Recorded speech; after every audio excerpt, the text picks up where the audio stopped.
Scott, welcome to Mind Body Peak Performance. Nick, thanks so much. I really appreciate it. It's a pleasure to have you today. Hey, thanks for having me on. We'll start off with our typical warm-up question, and that is, so far today, what are the unusual things you've done for your health and performance? Yeah, great question. So I am digging by hand with a wheelbarrow a berm in the back of my yard, and it's a lot of dirt. Like, we're talking 40,000 plus pounds of dirt so far.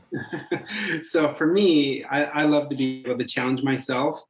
And that's the thing that I started today with, digging into this berm. I'm almost done. I'm building a retaining wall. So that's what I started my day today with.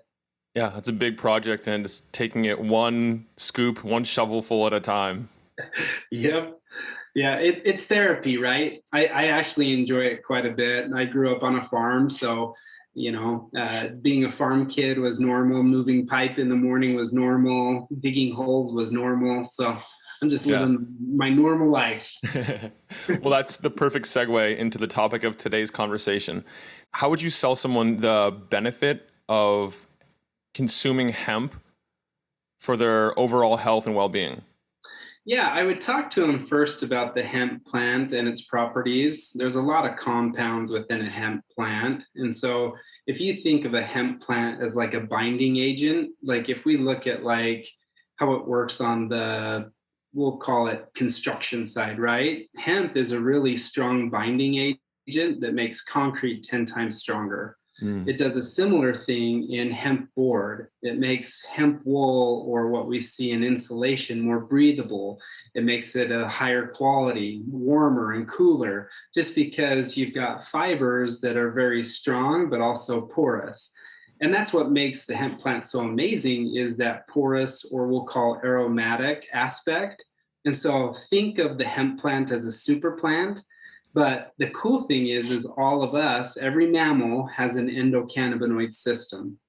And so when you take a hemp plant, which is rich as a phytocannabinoid, and you pair that or bind that with the endocannabinoid system, you really start to see a lot of support in ways of pain relief, inflammation relief. You get to see anxiety reduction. You get to see sleep aid. And those are just some of the most common. It even extends to seizure medicine. You know, the FDA has approved a hemp-based or a CBD-based medicine that Charlotte's Web actually worked with the FDA for years on. So that's one of those little benefits, that those who have seizures can reduce those seizures and, sometimes even eliminate those. So it's a really neat plant, and how it interacts with our body is incredible. Yeah. And there's also benefits for athletic recovery. It really is one of those things that, I guess, because it stimulates sleep and also at the cellular level has benefits. And then it's also used in some more cutting edge nootropics to balance out the brain stimulating effects of, say, something like methylene blue and Troscription's product. There's a lot of cool uses for it, and we're only scratching the surface of everything it can do. Yeah, you're exactly right. Thanks for mentioning those, Nick. Yeah, and then one thing that it seems central to it, from my understanding, is the endocannabinoid system. Can you explain what that is and why it matters?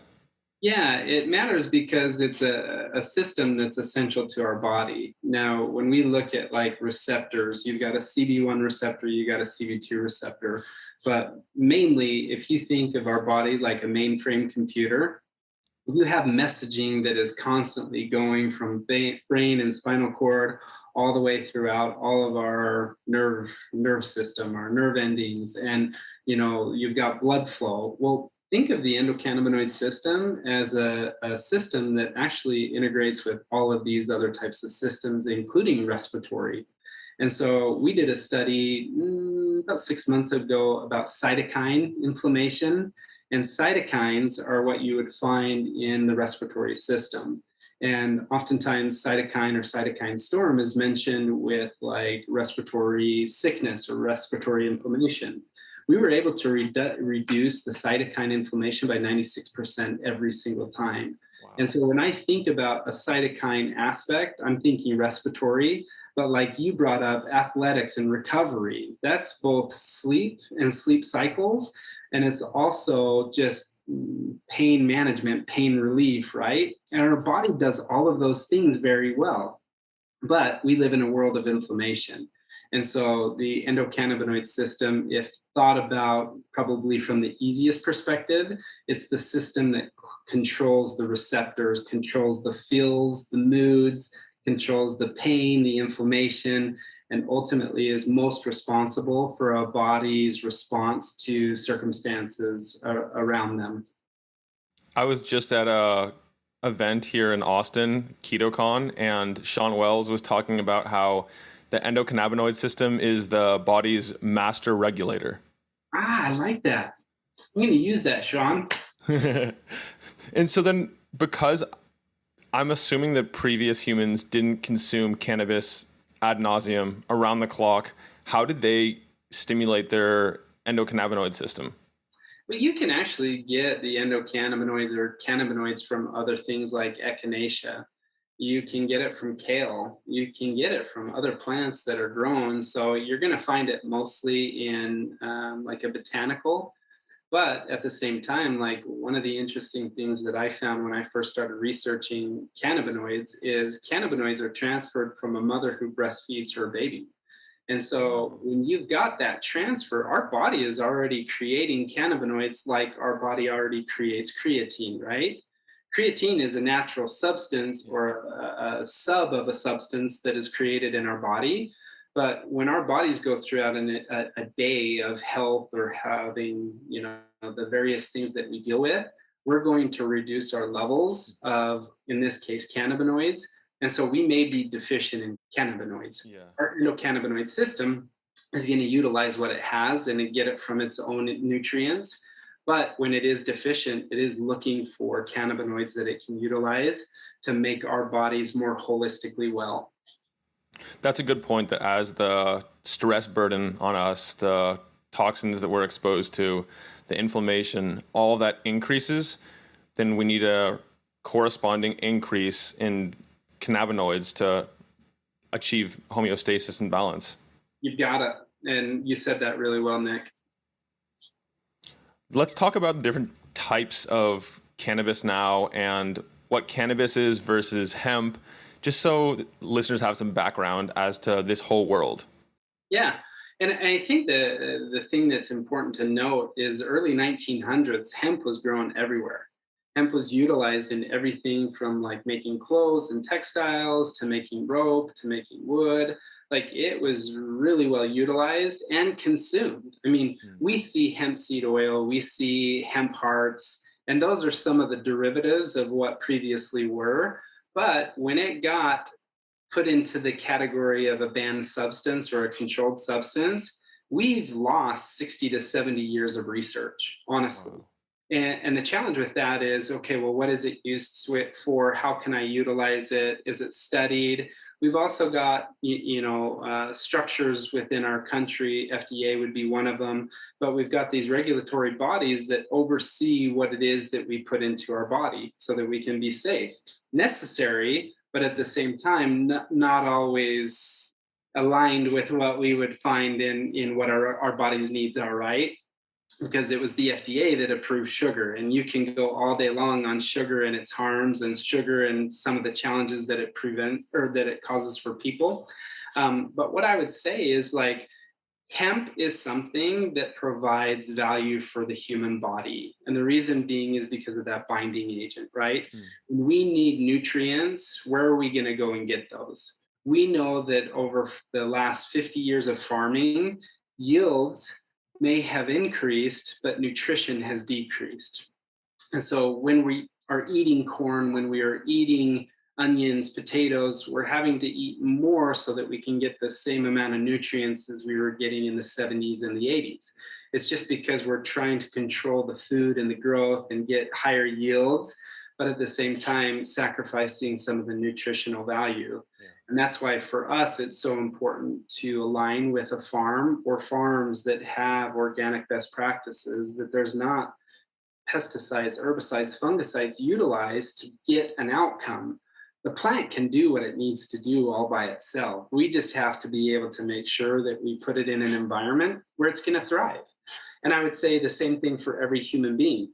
We're trying to find those environments and the regulation of all of the nutritional value that we need on a daily basis, right? We've got Maslow's hierarchy of needs. Maslow's hierarchy of needs corresponds with like what we would have found with the triangle, the nutrition triangle that all of us remember. Yeah. But there's some things that probably need to be adjusted. But nonetheless, nutrition, greens, and getting vegetables, that's still as important today as it ever was. And again, finding that is something that's essential. And so our message to customers is that hemp or CBD is not just something you take when you're feeling stressed, or not when you just take when you're trying to get some sleep. It should be a daily part of your life to help you regulate your body, your sleep, your holistic well-being, like you had mentioned. Yeah, you just mentioned that greens should be an integral part of your life, and I agree. And I think there's a new wave of carnivore and people eschewing all types of produce in favor of meat products because they're easier to digest in terms of like there's no anti-nutrients in them. But at the same time, I think that's a limited viewpoint. I think a lot of the issues that people have around produce in general stems from what they're coated with, what they're grown with. And if you grow the produce properly on a farm that takes the proper precautions and uses the right methodologies, then these lectins, these phytates, all these different binding agents that prevent us from absorbing the nutrients won't necessarily be the same problem they are today. Yeah. Well, and you're totally right. I mean, let's jump into the subject of CBD, right? A lot of people are familiar with it because they've seen it everywhere, but they also don't realize that their CBD is coming from an isolate. Well, let's look at where isolate is being sourced from. Currently, right now, isolate, 80% of it comes up from China and from foreign providers. And so when we look at like the hemp plant as an aromatic plant, meaning that it's going to suck everything up in the ground and suck everything up from its environment, man, if you've got an environment that really isn't very pure or very clean, you're going to suck all of those toxins in. Now, the thought of the day is, well, we'll just burn that off through the process of extraction, right? And so people are soaking it in ethanol and CO2. They're soaking it in butane, hexane. Those are all gases and alcohols that ultimately aren't necessarily the best for your body. And so if we can take the plant in its purity, grow it in an environment is very well, we'll say, maintained and managed, and then we're not putting it in heaps of piles where there's going to be mold, because mold is very difficult, if not impossible, to remediate out. Yeah. And so you've got to hang these plants. These plants really have to be cared for very well. But when you do that, people get incredible results. And that's what we've found with Mett Naturals, but also avoiding the extraction methodologies that come with gasoline or come with any type of alcohol. We just use heat and pressure. There's nothing added, there's nothing taken away, but you preserve this rich orchestra of a plant that gives you more of that entourage effect that we're all looking for, of that total body-mind peace that people are searching for, but they don't want to get high. And ultimately, our product isn't going to take you that psychoactive route, but it is going to provide you those same relaxing benefits or those same regulatory benefits to get your body back on track, or to get your sleep back on track, get your mind back on track.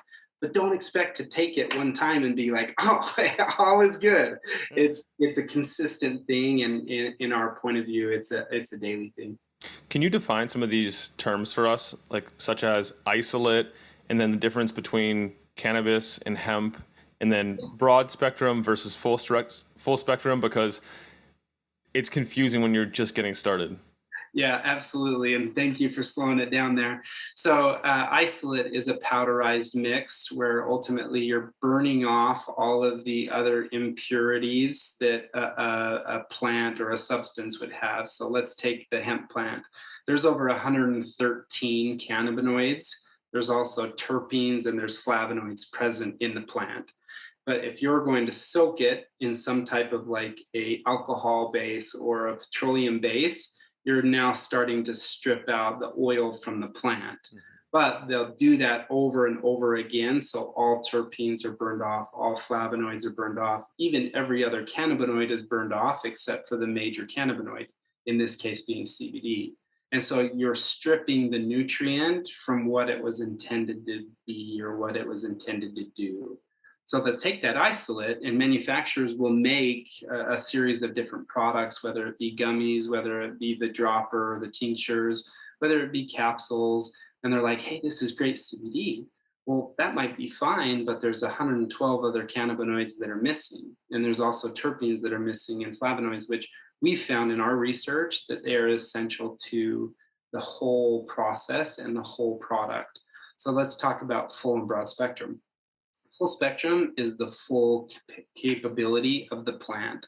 So when we think of all of the orchestra of cannabinoids, you are going to have THC, you are going to have CBD, you're going to have all of the different cannabinoids. It just depends on where that plant grew from. So let's kind of make a sidestep here. Marijuana is high in THC, and the THC levels are going to be the highest cannabinoid, or it's going to be the highest level of cannabinoids that you're going to find. You'll still find some CBD in there. You'll still find some CBG, CBN, CBC, like all those things are going to be present. But what is the major cannabinoid? And in a marijuana plant case, it's going to be THC. Take a different genetic and you're going to find hemp, where hemp grows higher in levels of CBD, CBG, CBN. It depends on your strain and where you're starting from, right? So genetics do matter. And that's what we feel like is so important for a person to understand is CBD is great, but there's all these other cannabinoids that we should be experimenting with, which is what we're doing. But when we're talking about full spectrum, it's the full plant. But don't be looking at it from a perspective of, I'm going to get high with this, because to be CBD, we have to be under the legal limit of 0.3. And so because of that legality that exists through the Farm Bill, we're always going to stay below that level. And so you're really just getting trace amounts when it comes down to it. And so don't expect to get high. Don't expect to have these like trips of something that might be familiar with like the THC side, but do expect relaxation, do expect regulation. Now, broad spectrum. Before we go on, yeah, to contrast that, that's 0. What was the number? 0.3. 0.3. 0.03 of THC. 0.03% THC. Compare that to like your traditional pot, which you're going to find wherever you find it, where it's legal, and that'll be between what, 15 and 25%? Easy. Yeah, easy. So you can see it's just a tiny fraction, even though it's still full spectrum. Yeah, thank you so much for pointing that out, because again, oftentimes people will approach the subject of CBD and say, I don't want to get high. Just say, good news, you're not going to, because CBD is not, genetically grown to be that way or provide that effect. Yeah. So all the products, even the full spectrum product, still is very, very low in THC. Yep, correct. Now, when we've got folks who are firefighters, police officers, teachers, and there's going to be testing, even trace amounts can show up in your Delta profile. So what I would tell you is if you have any testing that is done with your job, I wouldn't take full spectrum. It's not worth that risk. And so broad spectrum removes the THC or remediates out the THC so that there's no Delta complex. So your Delta 8, Delta 9, Delta 10, those won't exist. Now, Delta 8 and Delta 10 are more genetically modified, and we're seeing that in a lot of gummies and seeing that in a lot of other products. But naturally, from CBG, you have a derivative of THCA. And that's a lot of fancy talk, but just realize that the plant will grow trace amounts of THC. But if you remediate that out, that's what broad spectrum is. I see. So how do you choose? How do you go about choosing whether you want an isolate, a broad spectrum, or full spectrum? If you're getting drug tested for work, you're not going to want a full spectrum. You'll want broad spectrum instead. But how do you choose between the others? Yeah, great question. For me, I always go with the most nutrients that I can get, or the closest I can get to the plant. And so for me, it's always full and broad spectrum. And we recommend that our customers do the same, only because if you don't and you go straight to an isolate, well, maybe the CBD compound is not necessarily the best thing for you. And so for us, we say preserve that rich orchestra, and then you're able to figure out whether the full spectrum or the broad spectrum is best for you. I generally will tell people to start low and slow. So even let's say a dropper, a 1 milliliter dropper that you would put under your tongue, you're accessing the mucous membrane, so it's going to go directly into your body. I would tell you, don't start with like 2, 3, 4 like droppers. You don't need that. Like, see how your body's going to respond. So maybe start with 0.25, zero point 0.5. I always tell people, like, think of it in terms of like a synthetic, like aspirin or Tylenol or Excedrin. How many are you taking to find relief for like a headache or for soreness? And I would tell you the same type of a thing. If you're the person that takes one Tylenol and you feel all of it, you should probably take 0.25 to zero point 0.5. If you're the type of person who is taking up to one and possibly two, three Tylenols, then you could take a full milliliter and it's not going to cause any type of, strangeness, because it's not, again, it's not a high feeling, but your body is going to start feeling it, processing it, and you're going to say, okay, I'm feeling more relaxed. I'm feeling more capable. I'm feeling more circulation. Those are some of the effects that you should expect. But again, don't expect it the first time. A lot of people feel it the first time, but don't expect that. I would tell you, get it into a cycle of a week to 2 weeks, and then make your judgment whether you're taking the right amount, taking the right dose. Everybody wants immediate answers. And with relation to the body and specifically the endocannabinoid system, it's an art and a science. Yeah. Just realize that you're going to be fine tuning that.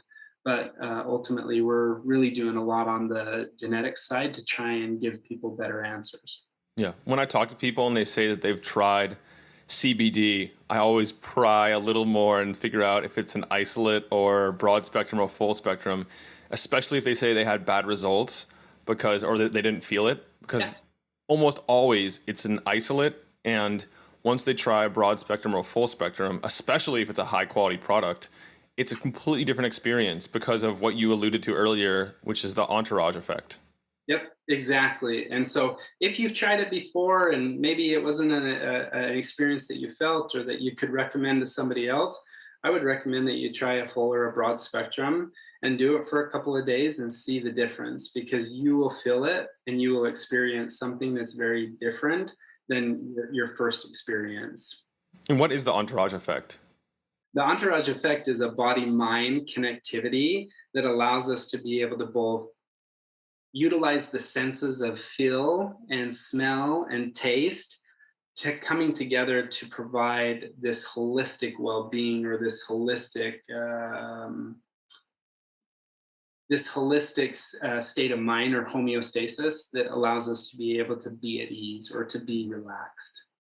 I think it was probably about 4 or 5 years ago, I heard someone named Dr. Zach Bush talking about farming, and it was like a light bulb moment when all of a sudden I realized there's a lot here. And I think that if you're eating food that wasn't farmed appropriately, as we talked about earlier, you're going to be fighting an uphill battle the whole time to get healthy, because it'll be lower in nutrients, higher in toxins. You're going to have a hard time assimilating the nutrients. You might develop food sensitivities and other problems related to it. And when I came across what you guys are working on and what you've created, I noticed that you've taken a much better approach, a more holistic approach to farming. Can you tell me about that? Yeah, you bet. And thank you for bringing that up. So earlier in our conversation, we talked about the aromatic nature of the plant. We are testing all of our soil down to the billionth particle. That's huge. Like, just think of in terms of a billion. That's what we're testing all of the soil before we ever put a seed into the ground. Now, the reason that we do that is because over the years and years and years of farming, practices for farming included using pesticides, using herbicides, and some of those things end up with heavy metals in the soil, right? And so those are the things that we want to avoid ever being in our product. And so we're going to test for it. And when we test for it, we're testing conventional land, we're testing organically certified land, organic land, because they're all just certifications, right? But what we're trying to do is we're trying to actually see both the makeup of the ground and then also what pH levels would look like, and so that we can grow the most optimum product. And that's where we start. So if you think of us like a data company, we're looking at everything down to the billionth particle before the seed goes into the ground. And then we continue that with third party testing from the state, from different third party labs, to give us a sense of what's here in this plant, what's being provided as far as like as the plant grows, what is its level of compounds. We mostly grow a CBD, but the last couple of years have also grown a CBG called Eva's Gift, and it's amazing. And so each plant is going to be a little bit different, but by and large, what we're trying to find is the plant with the most compounds.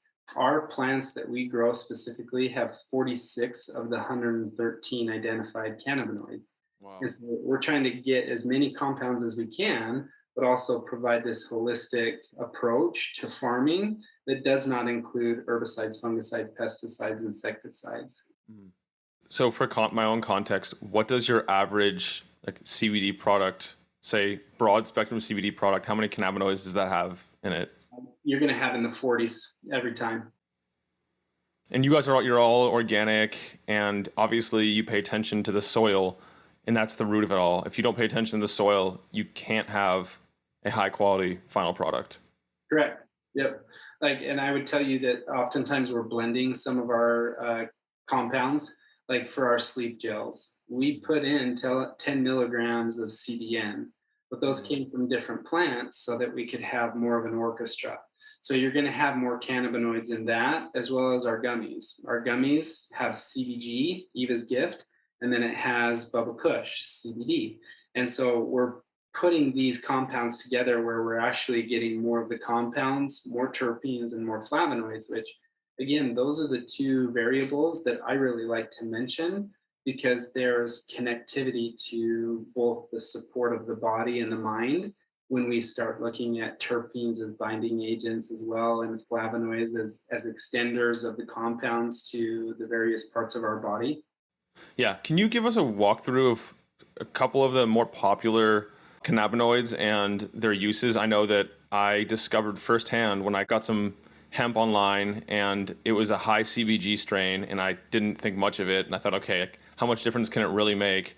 I made a batch of oil, and when I took it before bed, my mind was racing. I couldn't sleep. I'm like, what happened? This is supposed to be for sleep. And then I realized it was because of what I chose.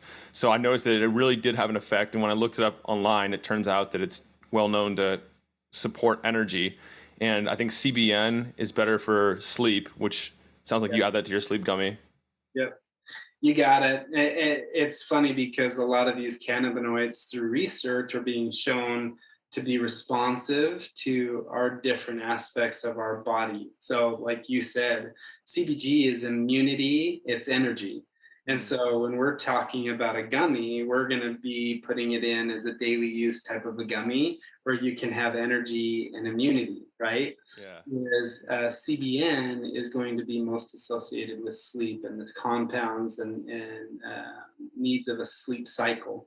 So when we were studying early on, every manufacturer that we were talking to was like, hey, we would like you to put melatonin in it. It's just what everybody does. And I'm like, no way. I'm like, that it impacts the serotonin levels. It's not going to put somebody in a really restful state.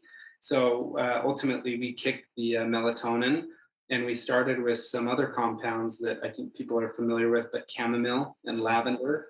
And that's our base, that's our foundation. And then we put CBD and CBN.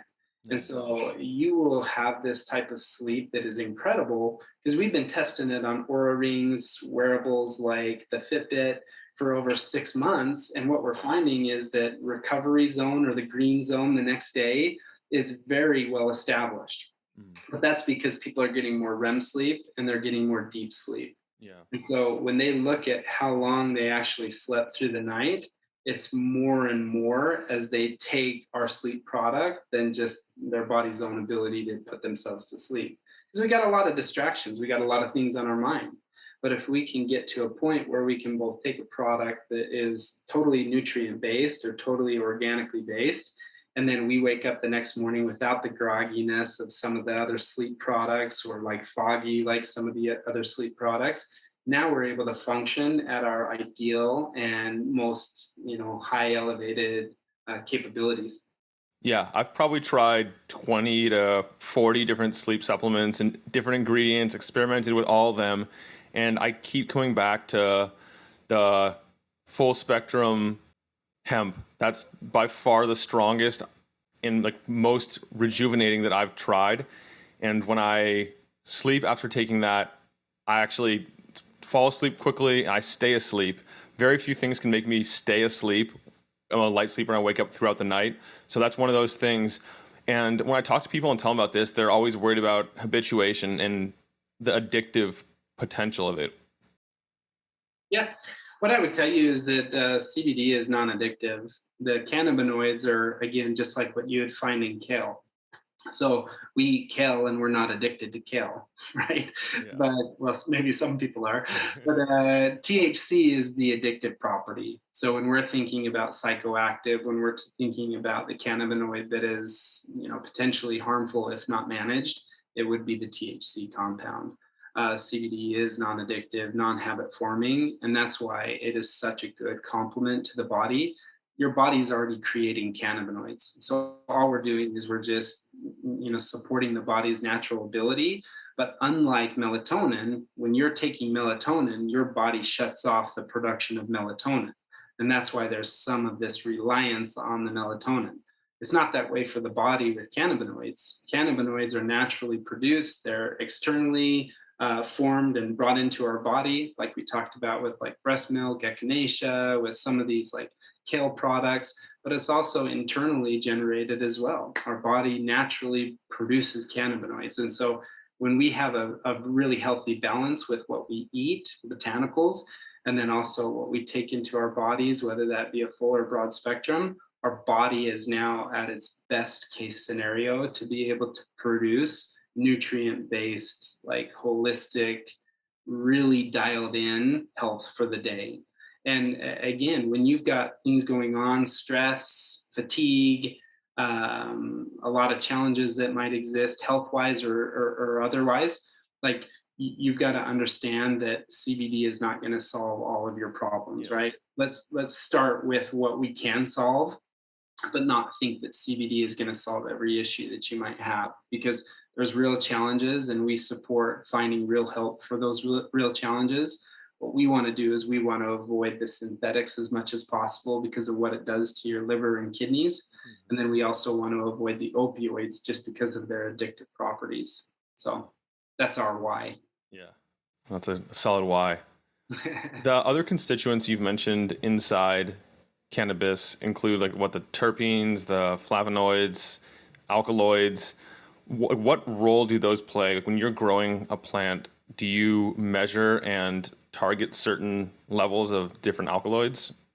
Yeah, we do, but I would tell you that the science on that really needs to advance. And when you're talking about the alkaloids, the flavonoids, the terpenes, think of it as an enhancement, right? It's coming from nature, it's coming from a plant. And so when utilized the right way, our body's going to gain more energy, our body's going to gain more health or more sustainability or immunity, right? And so what we're trying to do is replicate that. And we replicate that in growing, but again, the modifying doesn't happen until the lab. And that's where the science needs to catch up with the art, which if you just let this plant grow, it's going to grow well. Now, for our case, we have to walk the fields, and we do that every field that we plant, and we will take out the males. Reason being is because males will populate up to a 16-mile radius. And if you get males that start seeding out, your crop is very much at risk and very in danger of not becoming a crop at all. It'll just all seed out, which isn't what a farmer wants. It isn't what the end consumer wants, because your quality product has now been deteriorated. And so when we walk the fields, we're looking for those male constituents that we can bag.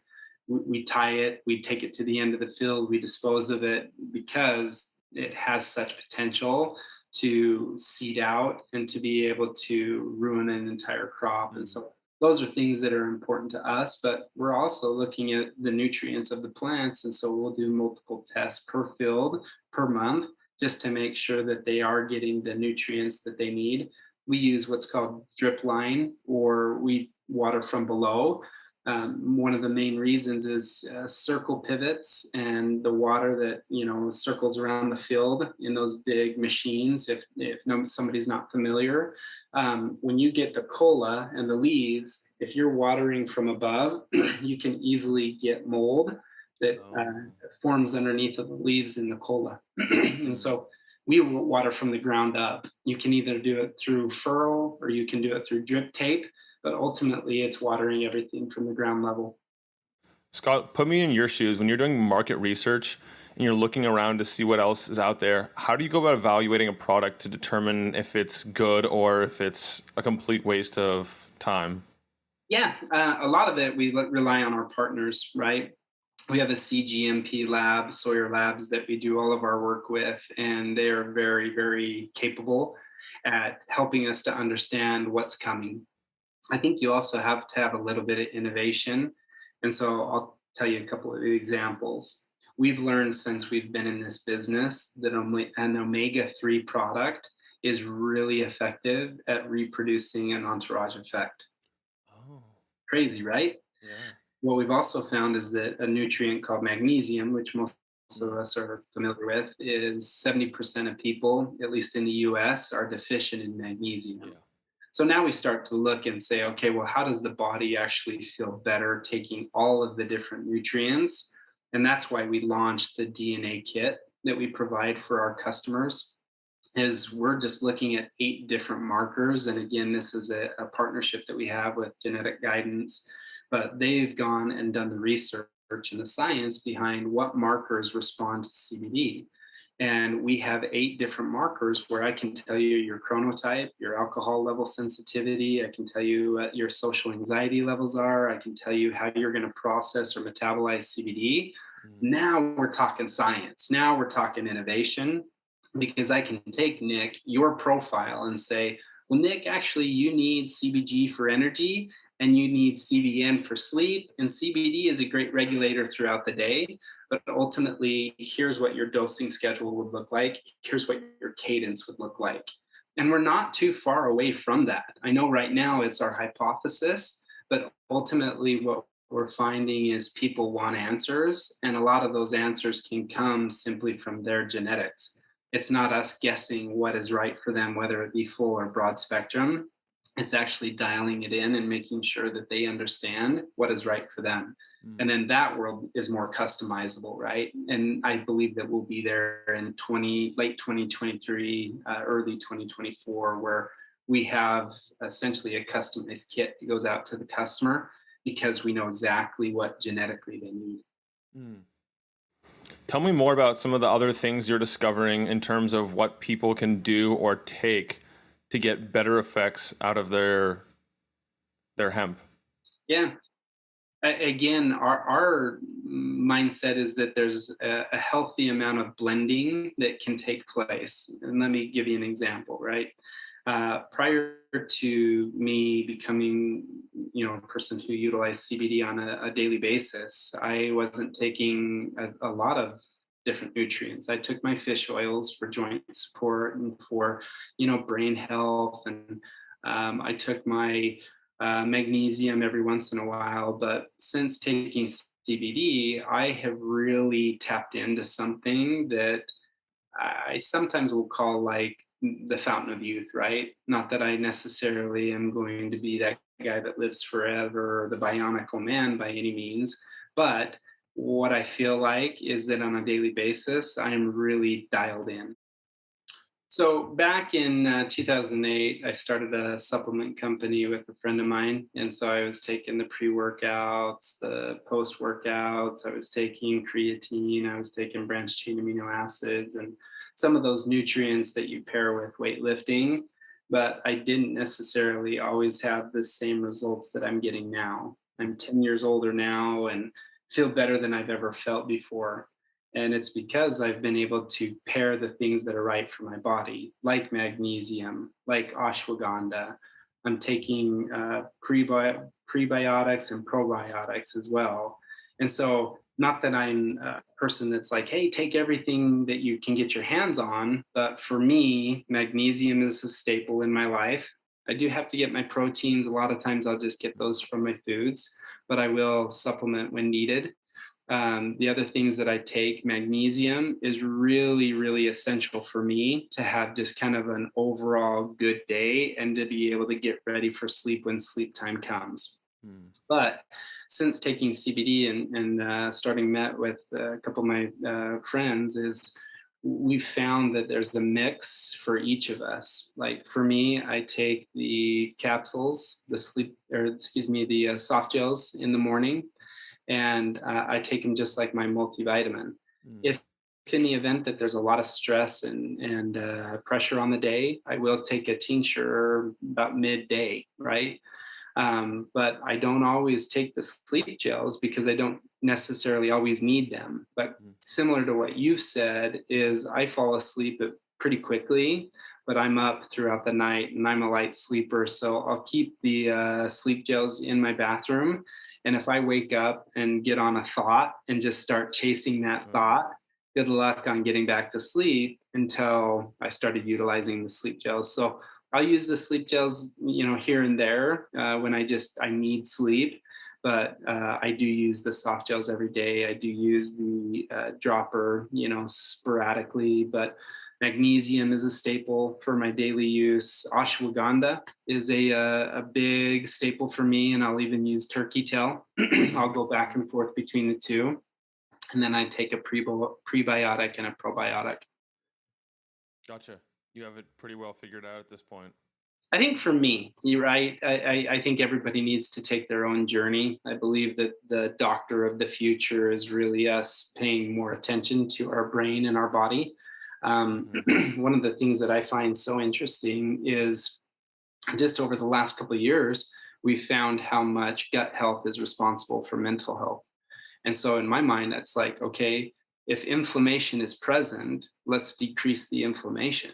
And so from my perspective, we should be utilizing inflammatory support products on a daily basis, CBD being one of them. And so if we can get our gut to function as it should, both with prebiotics, probiotics, with CBD, even eating like beets and eating lettuce and eating like some of these nutrients that are going to provide us with more fiber, we've got to get away from processed food because it's killing us. And sugar, again, I love sugar just like the next person, but I'm really trying to just like pull back and just say, hey, if I have it once in a while, my body can be fine with that, but I can't be having it on a daily basis. It tears me up. Yeah. Are there any ways that you see these products being used effectively or out of the box, such as, for example, when I make coffee, I will add a little bit of L-theanine or the amino acid taurine or something like that, take the edge off the caffeine. How about anything else like that? Yeah, that's great. I mean, that's brilliant. Honestly, I think let's blend in nutrition what is just kind of common with our day, right? And so you utilize that within your coffee. I think there's been times where I've utilized full spectrum in my smoothie, or one of my favorite ways to consume full and broad spectrum is to do like an infusion. So I'll cut up fruit, I'll cut up vegetables, I'll put it into my water, do a couple of drops, and then I'll sip on that throughout the day. And that's a really great way that I enjoy to take it. But I mean, just like coffee or a smoothie or a drink, there's hundreds of ways to blend in these nutrients. I also believe in the branched chain amino complexes. And so the BCAAs, a lot of times people call them, but I utilize those, pretty frequently, especially when I'm trying to get some recovery. So if I've really pushed my muscles, I know that branched chain amino acids are the building blocks of protein, and so I want that in my body. But glutamine is another one that, in a powderized form, I will utilize for like muscle maintenance and muscle growth. Okay.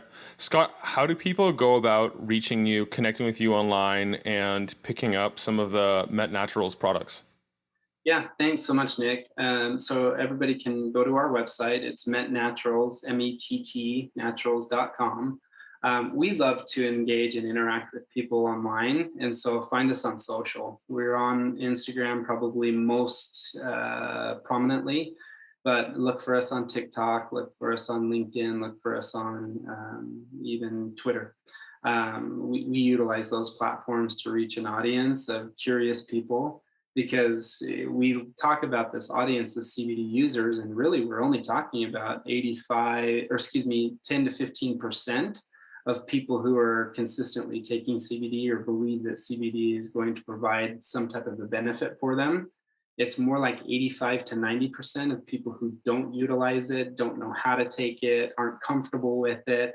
And we'd like to be that brand. I mean, ultimately, we want you to trust the transparency.